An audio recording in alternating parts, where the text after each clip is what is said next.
Hello students, एक बार फिर स्वागत हमारे YouTube channel maths means with sir में। देखिए, जो एग्जाम के लिए इंपॉर्टेंट क्वेश्चन बता रहे थे, तो शायद इसमें पूरे तो नहीं बता पाएंगे, लेकिन अगर आप पूर्णतया पढ़ना चाहते हो तो जो जिस चैप्टर के हैं आप हमारे यूट्यूब चैनल पर जाइए और प्लेलिस्ट पर देखिए, आपको सारे क्वेश्चन मिल जाएंगे। जो नहीं मिलेंगे वो आपको हम यहाँ पर बताएंगे, या जो ज़्यादा टफ है, ज़्यादा कठिन है, उनको भी यहाँ पर बताएंगे। और जो इसमें है, और ये जो नोट्स हैं, इसकी पीडीएफ पहले वाले वीडियो में है, जिसमें लिखा है some question for board examination या एग्जामिनेशन, पहला वीडियो जो है उसमें डिस्क्रिप्शन बॉक्स में इसकी पीडीएफ बनाकर हमने डाल दी है। तो उसके साथ साथ हम आपको दिखा रहे हैं जिस प्रश्न के क्वेश्चन बताने जा रहे हैं, क्योंकि ये मोस्टली क्वेश्चन वो हैं जो हमारे यूट्यूब चैनल पर चैप्टर वाइज प्लेलिस्ट पर अवेलेबल है। जो नहीं अवेलेबल है, अवेलेबल होने के साथ साथ अगर ज़्यादा टफ है तो उनको हम दोबारा यहाँ पर बता रहे हैं। तो देखिए, आज हम 23 स्टार्ट करेंगे, 23 नंबर क्वेश्चन। फिलहाल आप देख लीजिए, ये इसमें कौन से क्वेश्चन है। डिटर्मिनेंट हमने नहीं पढ़ाई तो डिटर्मिनेंट के सारे बताएंगे। देखिए 23 ये है, 23, 24, 25 ये। और अगर ये जो नोट्स हैं इसकी पीडीएफ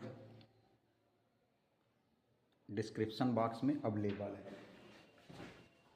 तो देखिएगा, 23 का ऐसा क्वेश्चन है कि अगर बोर्ड एग्जाम में आ गया तो हो सकता है 90% बच्चे कंफ्यूज हो जाए।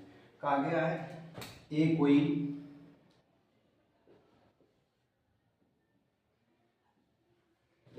3x3 क्रम का एक वर्ग आव्यूह है। 3 क्रम का एक वर्ग आव्यूह है, तो सिद्ध क्या करना है, a इंटू एडजॉइंट ए बराबर adjoint A into A into adjoint A बराबर एडजॉइंट ए इंटू ए।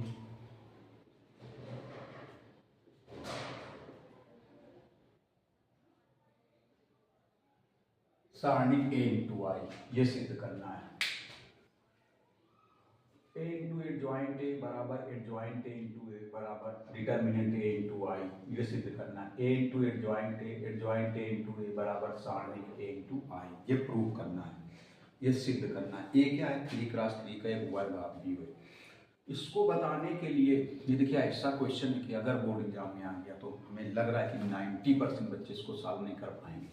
90% बच्चे सॉल्व नहीं कर पाएंगे, 10% बच्चे इसको सॉल्व कर सकते हैं। तो इसको बताने से पहले हम देखिए कुछ दो चीज़ें आपको प्रूव करके दिखाएंगे। कुछ दो चीज़ें इसको बताने से पहले। पहली चीज, चाहे इसको थ्योरम टाइप समझ लीजिए, किसी भी पंक्ति, ये बहुत ही जरूरी चीज बता रहे हैं, बहुत ही जरूरी चीज, किसी भी पंक्ति या स्तंभ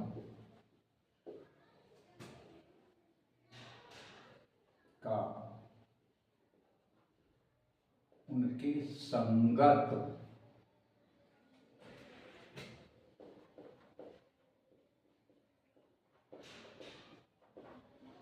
सगुणनखंडों, किसी भी पंक्ति या स्तंभ के अवयवों का, इसे होगा के अवयवों का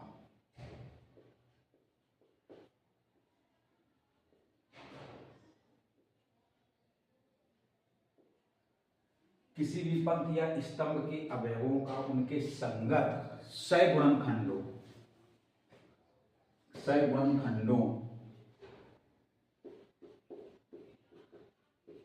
के गुणनफलों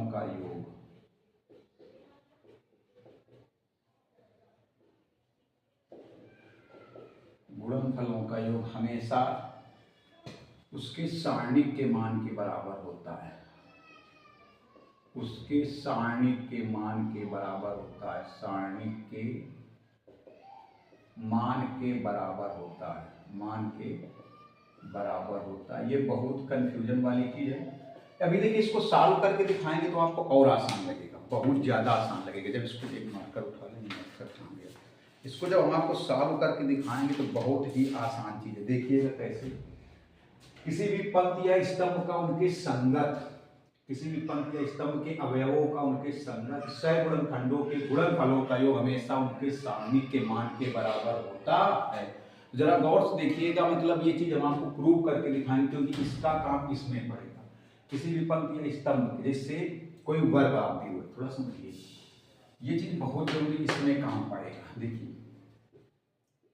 जैसे ये वर्ग आप भी हो, कोई भी वर्ग आप भी ले लो, आप ऐसे ले लिया 1 4 -6 2 0 3, कोई भी वर्ग आप भी ले लिया 1 -5 और 7, चलो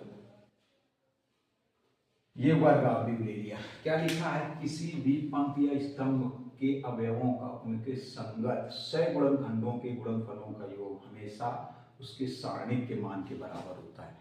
अभी हम आपको बता दें 80% बच्चे इसका मतलब नहीं समझ पाए, लेकिन जब ये हम सॉल्व करेंगे तो आप इसका मतलब समझ पाएंगे कि हम क्या बताने जा रहे हैं और ये क्यों बताने जा रहे हैं, क्योंकि ये तो कंपटीशन में भी पूछा जाता है। कंपटीशन में ये सारी चीज़ें आपको याद होनी चाहिए और इसका काम इसमें पड़ेगा, लेकिन हम आपको पहले प्रूव करके दिखा रहे हैं। किसी भी पंक्ति या स्तंभ के अवयवों का उनके संगत सगुणनखंडों के गुणनफलों का योग, ये जो थ्योरी लिखी है उसका मतलब यहाँ समझाएंगे तो ये आप प्रूवमेंट समझ पाएंगे। चलिए पहले इसके देखो, इसके सारणिक का मान निकालो। पहले इसके सारणिक का मान कैसे निकालोगे, देखिए माड नहीं है सारणी, इसको सारणी ये है आप भी इसको सारणी जैसा हल करो। पहले 1 ले लो, ऐसे 0 का गुणा 7 में करोगे 0 आएगा, 3 5 15 प्लस का हो जाएगा, माइनस लेंगे 4, इसको सारणी जैसा हल कर रहे हैं ऐसे 2 गुणते 7 14 और 3 एकम 3, फिर ये प्लस लेते हैं लेकिन माइनस है तो -6, 5 दूनी 10 और 1 गुणते 0 तो 0। अब देखिएगा सारणिक ए, ये 15 एकम 15, ये बचेगा 11 चौके 44 और ये हो जाएगा 60। तो देखिए सारणी का मान कितना आएगा, इसमें बच्चे 31 आएगा, क्योंकि 60 में से 44 घटाएंगे ना बचेगा 16 15 31। चलिए अब क्या बोला गया है, अब इसके सगुणनखंड पहले निकालो। देखो सगुणनखंड कैसे निकालते हैं, A11 इसका गुणनखंड निकालेंगे, इसका गुणनखंड कैसे निकालें, देखो गुणनखंड निकालना जानते हो, 1 और 1 प्लस 2 है, 2 सम संख्या है तो यहाँ प्लस लगेगा ऐसे 0 प्लस 15,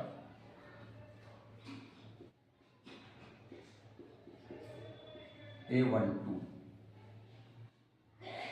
1 और 2 जोड़ेंगे 3 हो जाएगा। 3 कैसा है, विषम है, विषम में क्या लगेगा -1 2, पहली पंक्ति दूसरा कॉलम, पहली पंक्ति दूसरा कॉलम, 2 सत्ते 14, 3 एकम 3, A13 ये क्या निकालना है, सगुणनखंड। ये जो लैंग्वेज लिखी है इसका पूरा मतलब आपको भी समझ में आएगा, पूरा मतलब, जब पूरा मतलब समझ जाएंगे तभी ये प्रूव कर पाएंगे। और ये याद भी रखेंगे, कंपटीशन में पूछा भी जाता है, ऐसा नहीं। देखिए A13 पहली पंक्ति 1 3 जोड़ेंगे 4 आएगा, 4 सम संख्या तो आगे प्लस रहेगा, पहली पंक्ति तीसरा कॉलम, 2 पंचे 10 0। देखो ये कितना आया 15 आया, ये कितना आया -11 आया और ये कितना आया -10।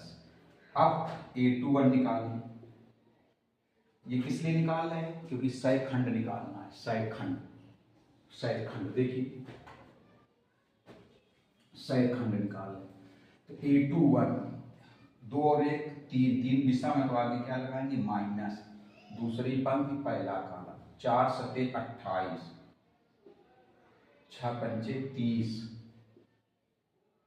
फिर देखिए A22 2 और 2 4, 4 कैसी संख्या है सम तो प्लस रहेगा, 2 और 2 दूसरी पंक्ति दूसरा कॉलम, दूसरी पंक्ति दूसरा कॉलम, दूसरी पंक्ति दूसरा कॉलम, 7 एकम 7, यहाँ माइनस 6 एकम 6 तो -6 आएगा प्लस हो जाएगा, 2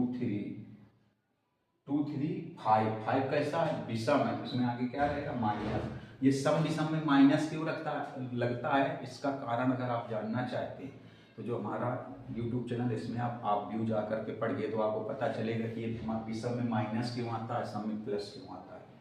2 3 दूसरी पंक्ति तीसरा कॉलम, 1 का गुणा -5 में -5, 4 का 1 में 4 आएगा,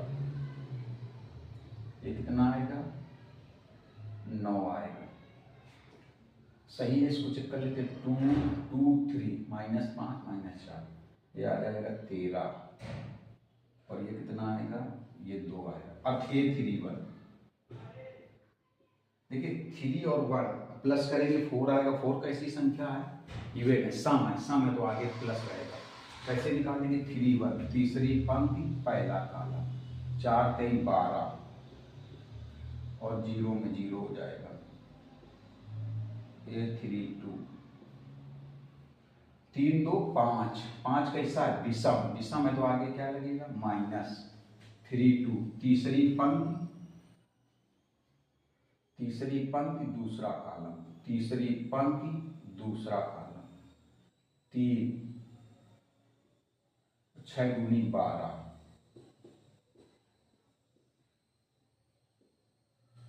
3 और 3 6 6 कैसा है, सम है तो आगे क्या रहेगा, प्लस तीसरी पंक्ति तीसरा कालम 0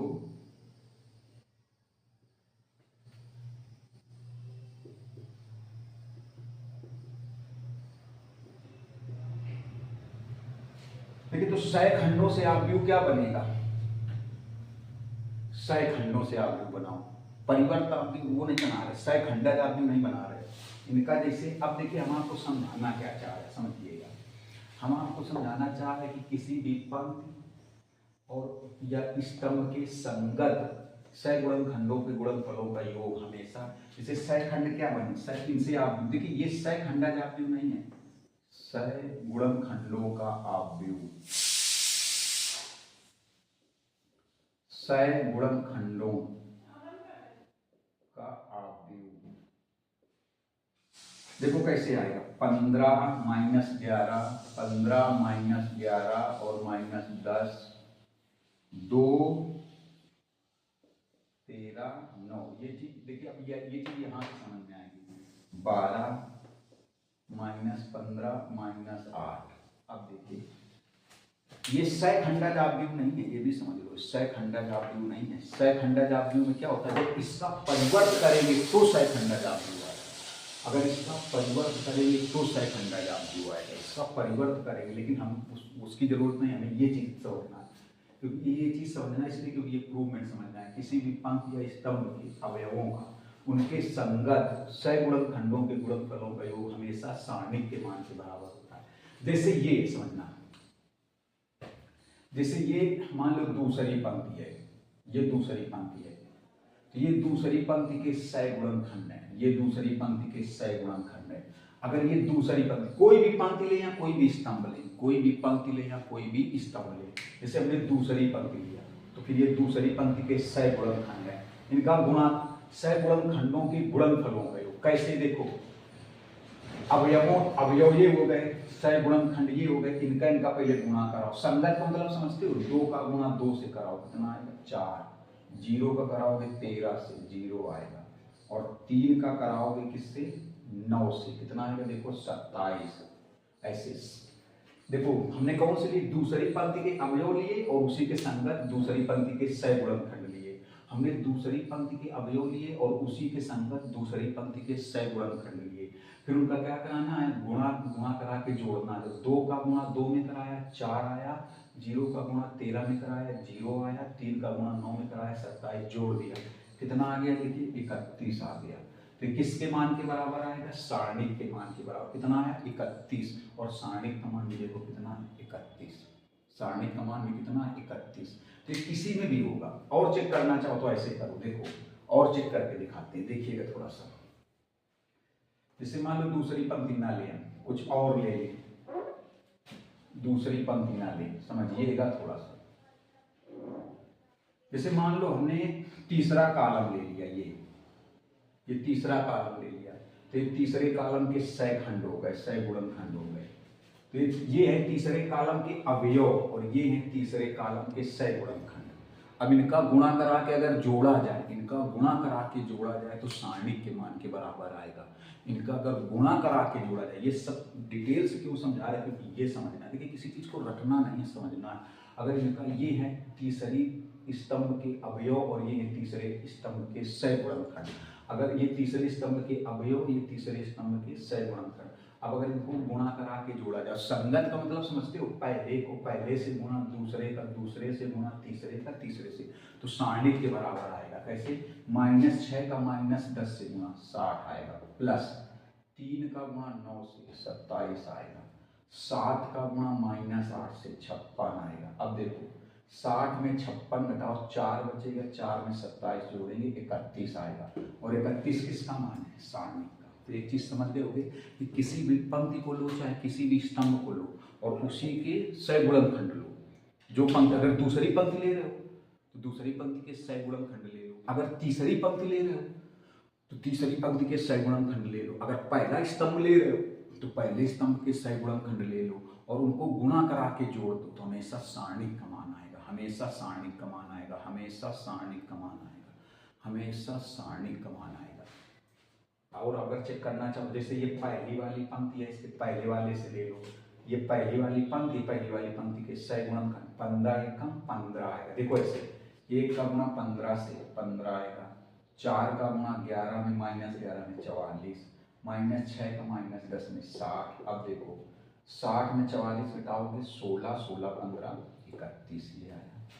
31 किसका मान है? सारणी का। तो एक चीज आप सीख गए कि अगर कोई भी पंक्ति लें और उसी, या कोई भी स्तंभ लें, कोई भी पंक्ति लें या कोई भी स्तंभ लें और उसी के सगुणनखंड से गुणा करा के जोड़ दें तो सारणिक बन जाएगा, तो सारणिक बन जाएगा।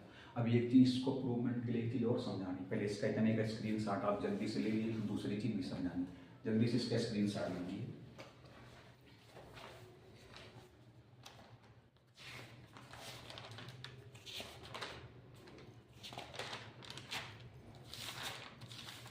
जल्दी से स्क्रीनशॉट लीजिए, तो थोड़ा सा एक चीज़ और समझानी है आपको।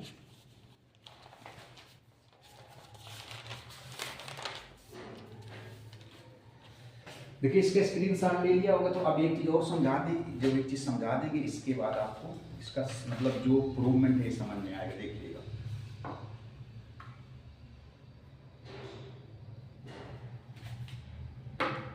देखना जरा, एक मिनट।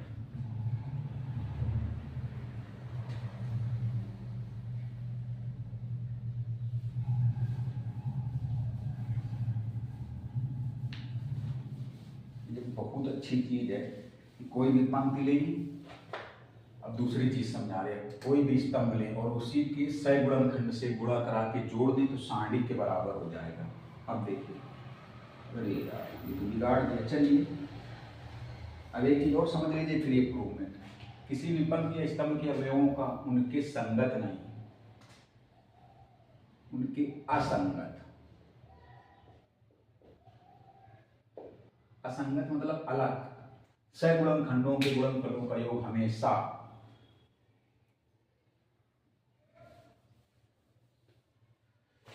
हमेशा शून्य होता है। अब देखिए काम बढ़ गया, हमने पूरा बिगाड़ दिया, पूरा बिगाड़ दिया, इसलिए काम बढ़ गया, क्योंकि फिर सगुणनखंड निकालने पड़ेंगे। चलिए कोई भी आप व्यू ले लो, जैसे 1 2 -3 0 -1 4 3 2 -1। चलो यहाँ पर और कुछ ले लो, चलो 7 ले लिया। देखिए इसके सगुणनखंड निकालो, क्योंकि जो बिगाड़ दिया उसी से समझ में आ जाता। लेकिन ये अभी आपने देखा कि किसी भी पंक्ति को लो या किसी भी स्तंभ को लो, उसके संगत सगुणनखंड ले लो, गुणा करा के जोड़ दो तो किसके बराबर आएगा? सारणिक के बराबर। अब क्या है, अगर किसी भी पंक्ति या स्तंभ के अवयव ले, लेकिन उनके संगत गुणनखंड ना लो, दूसरे पंक्ति, संगत असंगत का मतलब जैसे पहली पंक्ति ली तो पहली पंक्ति के गुणनखंड ना लो, किसी अन्य पंक्ति के गुणनखंड ले लो, सगुणनखंड ले लो। अगर दूसरी पंक्ति ली तो दूसरी पंक्ति के सगुणनखंड ना लो, कोई अन्य पंक्ति के सगुणनखंडों से गुणा करा के जोड़ दो तो हमेशा 0 ही रहेगा, चाहे पंक्ति में हो चाहे स्तंभ में। पहले इसके सगुणनखंड निकालो, जैसे A11 देखो, A11 निकालेंगे तो आएगा -7 4 दूनी 8 -15 आएगा। A12 में यहाँ माइनस लगेगा, समझ रहे हो क्यों? A12 निकालोगे 0 गुणुते 7 4 3 12 आएगा। A13 निकालो, A13 0 गुणुते 2 0 -+3 हो जाएगा। A21 निकालो, माइनस आएगा इसमें, दूसरी पंक्ति पहला कॉलम, 2 सत्ते 14, 3 दूनी 6, A22 निकालो, दूसरी पंक्ति 22, दूसरी पंक्ति दूसरा कॉलम 7, 3 त्रिका 9, A23 माइनस, इसमें भी माइनस आएगा, A23 देखना 2 माइनस 6, ये 4 हो जाएगा। अब A31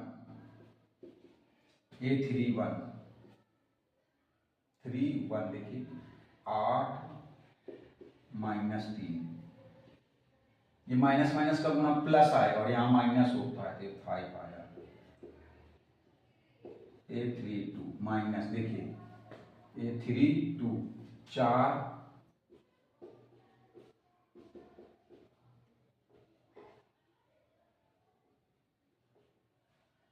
3 तीसरी पंक्ति तीसरा कॉलम, तीसरी पंक्ति तीसरा कॉलम,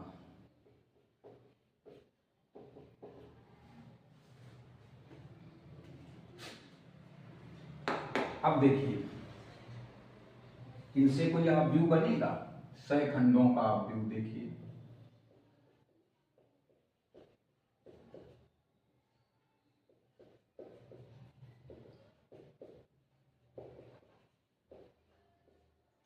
इस नोट्स में ये क्वेश्चन टफ था, जो टफ है उनको पहले करवाएंगे इस पूरे नोट्स में, पेपर से पहले कोशिश करेंगे करवा दें जो टफ है। देखिए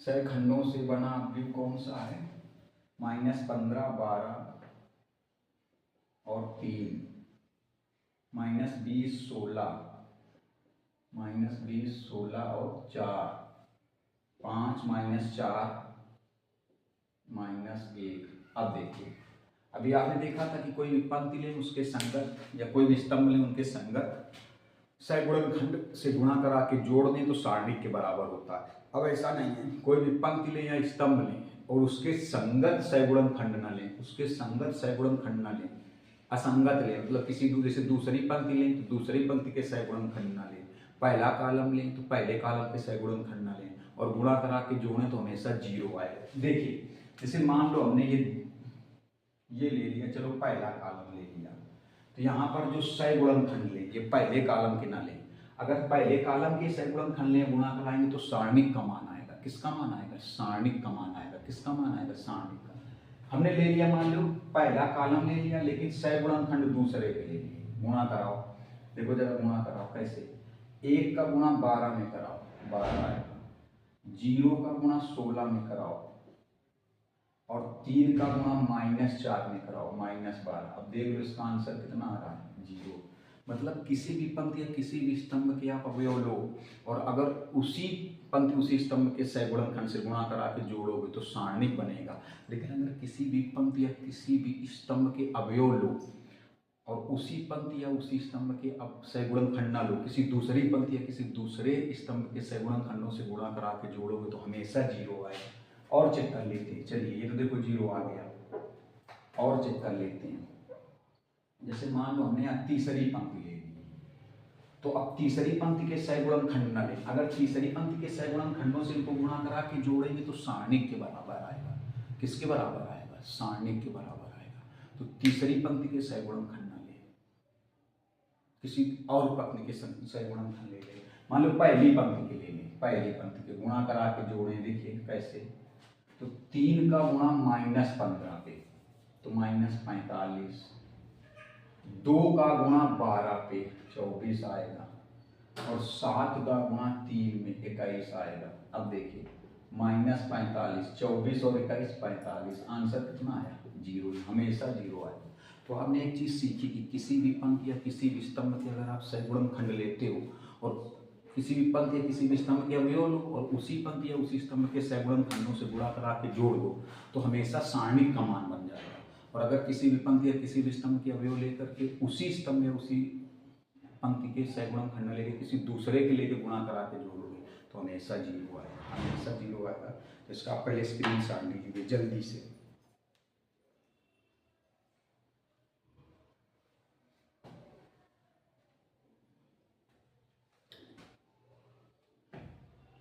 जल्दी से स्क्रीनशॉट लो। अब देखिए इस सवाल को समझाते हैं इसको।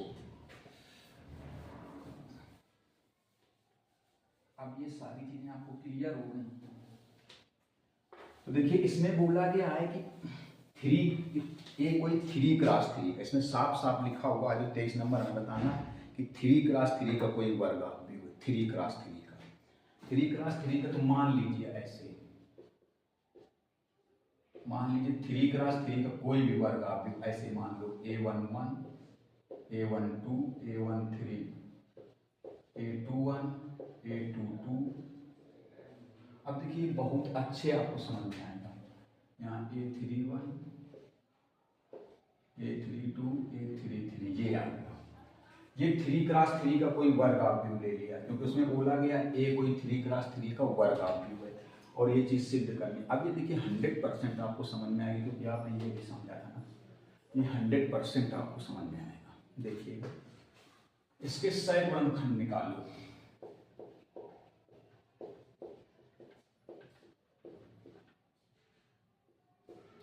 सह गुणनखंड A11। अब देखिए मान लो सह गुणनखंड A11 का आएगा C11, सपोज कर लो C11, कोफैक्टर, इंग्लिश में कोफैक्टर बोलते हैं। वैसे A11 का कैसे आएगा, ऐसे इसका गुणा इसके साथ, इसका गुणा इसके साथ। यहाँ पर कोई संख्या तो है नहीं, मान करके लगा रहे सारी चीजें। कैसे लगा रहे हैं, मान करके। सारी चीजें कैसे लगा रहे हैं, मान करके। सारी चीजें डिटेल मान करके लगाया जा रहा है। तो यहाँ पर अगर आप संख्या होती तो कैसे निकालोगे, A11 सह गुणनखंड ऐसे, इसका इससे गुणा माइनस इसका इससे गुणा, तो उसको मान लिया कि C11 है। A11 जो सह गुणनखंड है मान लिया C11, C इसलिए क्योंकि कोफैक्टर बोलते हैं इंग्लिश में। सह गुणनखंड को क्या बोलते हैं, कोफैक्टर। अब देखिए जो A12 है वो है C12। हालांकि ये माइनस में होता है, लेकिन हमने मान लिया कि हो सकता है इसमें पहले से माइनस हो। मान लिया कि A12 जो कोफैक्टर है वो C12 है। C12 की वैल्यू प्लस माइनस में भी है, वैसे माइनस में होगी, लेकिन यहाँ से भाई माइनस निकल के आया तो प्लस भी हो सकती है। A12 हो गया कोफैक्टर, समझिएगा। A13 निकालेंगे तो इसको मान लिया कि C13 है। अगर आपसे कोई पूछ ले कि यहाँ माइनस क्यों नहीं लगा, तो आप बताओगे कि भाई माइनस होता है, लेकिन ये किस में चल रहा है, सब संकेतात्मक चल रहा है, प्रतीकात्मक चल रहा है, संख्या में नहीं है, संख्या में नहीं है। तो अगर कोई कहते यहाँ माइनस लगाने की जरूरत है कि नहीं, तो आप बताओगे माइनस होता है, लेकिन अभी हम लोग क्या कर रहे हैं, मान रहे हैं ऐसा। सी क्यों, सी को मतलब कोफैक्टर, सह गुणनखंड। हाँ हो सकता है यहाँ पहले से माइनस है, माइनस माइनस क्या होता है, प्लस, वैसे माइनस होता है। ठीक समझ गए। तो हमने पहले 3x3 के वर्ग आप भी माना, फिर उसके कोफैक्टर मान रहे, फिर उसके क्या मान रहे, कोफैक्टर, कोफैक्टर सह गुणनखंड। अब देखिए A21 तो इसका मान लिया C21, A22 इसका मान लिया C22। अब देखिए इसीलिए ये सवाल अगर आ गया एग्जाम में तो बच्चे कर नहीं पाएंगे, जबकि सरल है, देखना ये हो जाएगा C23। C मतलब कोफैक्टर, हिंदी में सह गुणनखंड। अगर आपसे कोई पूछे इसमें माइनस नहीं होगा, तो आप बताओगे जब संख्यात्मक लेंगे तो माइनस होगा, ऐसे बता देना। जब संख्यात्मक वैल्यू लेंगे तो माइनस होगा इसमें भी। अब देखो A31, तो A31 हो जाएगा C31, A32 C32, A33 C33। इनसे कोई आव्यूह बनेगा उसको मान लो B, इनसे कोई आव्यूह बनेगा इसको मान लो B, इनसे कोई आव्यूह बनेगा उसको मान लो B, इससे कोई आव्यूह बनेगा उसको B मान लो। चलो कैसे बनेगा, जैसे सवालों में लगाते नहीं, देखिए क्या बनेगा, ये बनेगा C11, C12, C13, C21, C22, C23, C31, C32, C33। अब देखिए अब अगर इसका परिवर्त निकाल लें तो एडजॉइंट ए बन जाएगा, वही ए का सहखंडा जाव्यूह। देखिए ए का सहखंडा जाव्यूह मतलब एडजॉइंट ए बराबर क्या हो जाएगा, बी का परिवर्त। यहाँ पर जो सह खंडों से आव्यूह बनता है, सह गुणनखंडों से इसका परिवर्त करते हैं ना, तभी तो सह खंड आव्यूह बनता है।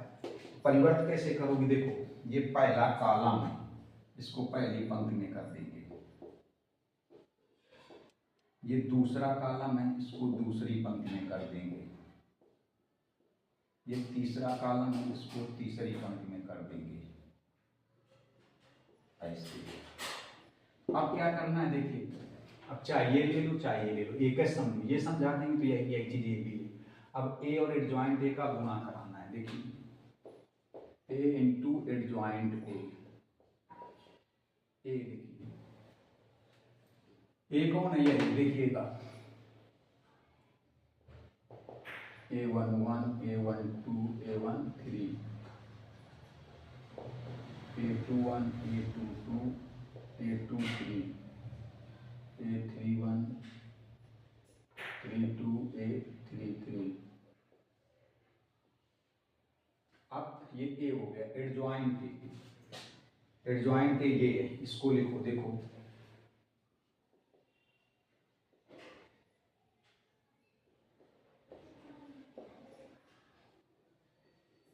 ये एडजॉइंट है, देखिएगा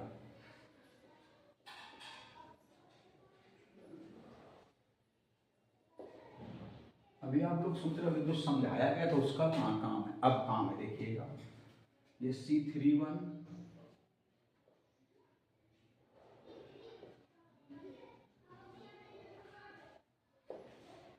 अब इन दोनों का गुणा कराते हैं, देखिए ए इंटू एडजॉइंट ए, तो गुणा कैसे होगा देखिएगा, ऐसे होता है गुणा, A11 का गुणा C11 से, यहां पर आएगा सारणी के आएगा। अब समझिए क्यों आएगा, देखिए ऐसे गुणा होगा, समझना जरा, A11 का C11 से, देखो A11 C11 प्लस A12 का इससे होगा,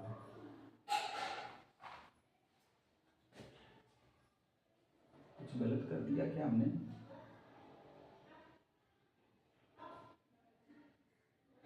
गलत ये कर दिया,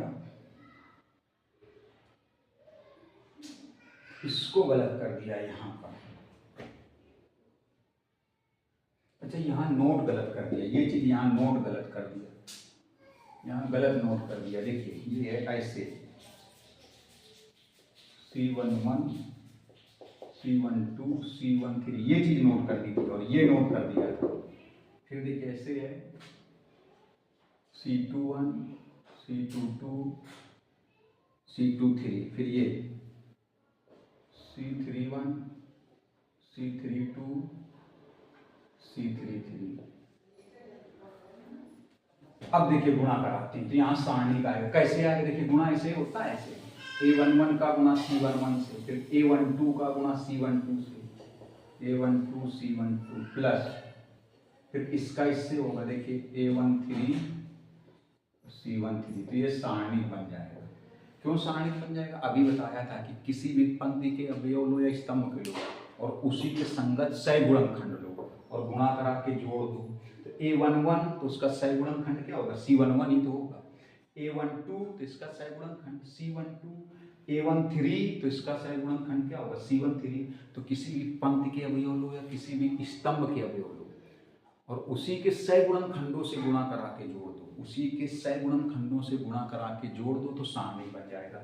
जैसे इस ऐसे गुणा होता है, A11 का C11 से हुआ, A12 का C12 से हुआ, A13 का C13 से, तो A11 का सैगुणनखंड क्या होगा, C11, A12 का सैगुणनखंड क्या होगा, C12, A13 का सैगुणनखंड C13। तो जब किसी भी पंक्ति या स्तंभ के अवयवों का उसी पंक्ति या स्तंभ के सैगुणनखंडों से गुणा करा के जोड़ो, इसका मान बनेगा, सारणी का बनेगा, अभी बताया था। अब देखिए फिर जब इसका गुणा इसमें कराओगे तो 0 आएगा, इसका गुणा इसमें कराओगे तो क्यों 0 आएगा, अभी ये भी बताया था कि किसी भी पंक्ति या स्तंभ के अवयव लो लेकिन दूसरी पंक्ति या स्तंभ के सैगुणनखंडों से गुणा कराओ। जैसे देखो ऐसे होगा गुणा, ऐसे समझना, A11, अब इसका गुणा किससे होगा, C21 से, A12 इसका गुणा इससे होगा, A12 C22, अब A13 इसका गुणा इससे होगा, A13 इसका गुणा किससे होगा, C23, तो 0 हो जाएगा, क्योंकि A11 का सैगुणनखंड क्या होता है, C11, A12 का सैगुणनखंड C12, A13 का सैगुणनखंड C13, A11 का सैगुणनखंड C21 तो होगा नहीं। तो किसी भी पंक्ति या स्तंभ के अवयव लो लेकिन उसके संगत सैगुणनखंड ना लो, किसी दूसरी पंक्ति या किसी दूसरी पंक्ति या स्तंभ के सैगुणन खंडों से गुणा करा के जोड़ोगे तो कितना आएगा, 0 आएगा। अभी बताया था अभी। ऐसे इसमें देखो जब A11 का गुणा C31 से होगा तो A11 का सैगुणन खंड क्या होता है, C11, तो इससे तो हो नहीं रहा, दूसरे से हो रहा है, कितना आएगा, 0। अब ऐसे देखिए जब इसका इससे होगा तो यहाँ भी 0 आएगा, लेकिन जब इसका इससे होगा तो सारणिक बन जाएगा, सारणिक बन जाएगा। क्यों, देखो C21 अरे A21 का गुणा C21 से, A22 का C22 से, A23 का C23 से, तो सारणिक बन जाएगा। लेकिन जब इसका गुणा इससे कराओगे तो फिर 0 बन जाएगा। क्यों, क्योंकि किसी भी पंक्ति या स्तंभ के अवयव लो लेकिन उसके संगत सैगुणन खंड न लो। ये किसके सैगुणन खंड है, देखो ये पंक्ति कौन सी है, दूसरी, ये पंक्ति कौन सी है, दूसरी, और ये सैगुणन खंड किसके, तीसरी पंक्ति के। A31 का सैगुणन खंड होता है C31, A32 का सैगुणन खंड होता है C32, A33 का सैगुणन खंड होता है C33। तो ये पंक्ति कौन सी है, दूसरी, और ये सैगुणन खंड किसके, तीसरी पंक्ति के। ये पंक्ति है दूसरी और ये सैगुणन खंड किसके, तीसरी पंक्ति के। तो जब दूसरी पंक्ति के अवयवों का गुणा तीसरी पंक्ति के सैगुणन खंडों से करके जोड़ोगे तो क्या बन जाएगा, 0। अब देखिएगा भाई जी, अब गौर से समझना है। देखिए अब जैसे इसका गुणा इससे कराओ तो 0 आएगा। क्यों, ये पंक्ति कौन सी है, तीसरी, और ये सैगुणन खंड किसके हैं, पहली पंक्ति के। क्योंकि C11 किसका गुणनखंड है, इसका, C12 किसका गुणनखंड है, इसका, C13 किसका गुणनखंड है, इसका। तो अगर आप सोच रहे हो ये इधर होना चाहिए, इधर नहीं, क्योंकि परिवर्त किया था तभी तो एडजॉइंट ए बना था, एडजॉइंट ए बनाना है। देखिए जो पंक्ति तीसरी है और ये सैगुणन खंड किसके हैं, पहली पंक्ति के। गुणा करा के जोड़ेंगे कितना आएगा, 0। अगर इसका इससे गुणा करा के जोड़ेंगे तब भी 0 आएगा। क्यों, क्योंकि देखिए पंक्ति तीसरी है, ये सैगुणन खंड किसके हैं, दूसरी पंक्ति के। लेकिन जब इसका गुणा इससे कराएंगे तो सारणिक बन जाएगा, सारणिक ए बन जाएगा। क्यों सारणिक बन जाएगा, समझिए जरा, क्यों सारणिक बन जाएगा। क्योंकि देखिए ये पंक्ति कौन सी है, तीसरी, और ये सैगुणन खंड भी किसकी, तीसरी पंक्ति के। A31 C31 का गुणा A32 प्लस C32 A33C, तो सारणिक बन जाएगा। क्योंकि अभी समझाया था आपको इसीलिए। अब देखिए A इंटू एडजॉइंट ए, सारणिक ए कॉमन ले लो, सारणिक ए कॉमन ले तो यहाँ 1 बचेगा, 0 0 0 1 0 0 0 1, ऐसे हो जाएगा A इंटू एडजॉइंट ए, तो सारणिक ए, और ये बन गया देखिए इकाई आव्यूह आई, ये बन गया इकाई आव्यूह आई, ये इकाई आव्यूह, सारणिक ए कॉमन ले लेंगे तो यहाँ 1 यहाँ 1 यहाँ 1, 0 की जगह तो 0, ये बन गया इकाई आव्यूह आई। देखिए तो ये चीज सिद्ध हो गई। अब अगर ये इसके लिए क्या करोगे, इसके लिए ये चीज इधर लिखोगे, ये इधर लिखोगे, तब भी यही रिजल्ट मिलेगा। इसके लिए ये एडजॉइंट वाला इधर हो जाएगा और सारणिक वाला इधर हो जाएगा, रिजल्ट यही आएगा। तो समझ लो, देखिए एक सवाल को समझाने से पहले कितनी महत्वपूर्ण चीजें बतानी पड़ी। तो इस नोट्स के जो अच्छे सवाल हैं वो आपको करवाएंगे। हालांकि इसमें हम आपको बता दें 99% क्वेश्चन आपको हमारे यूट्यूब चैनल पर उपलब्ध मिलेंगे। जिस भी चैप्टर का उस चैप्टर में आप जाएंगे मिलेंगे, जो नहीं मिलेंगे वो इसमें बताएंगे, जो टफ है वो भी बताएंगे। लेकिन नेक्स्ट वीडियो में मिलेंगे। नमस्कार, धन्यवाद।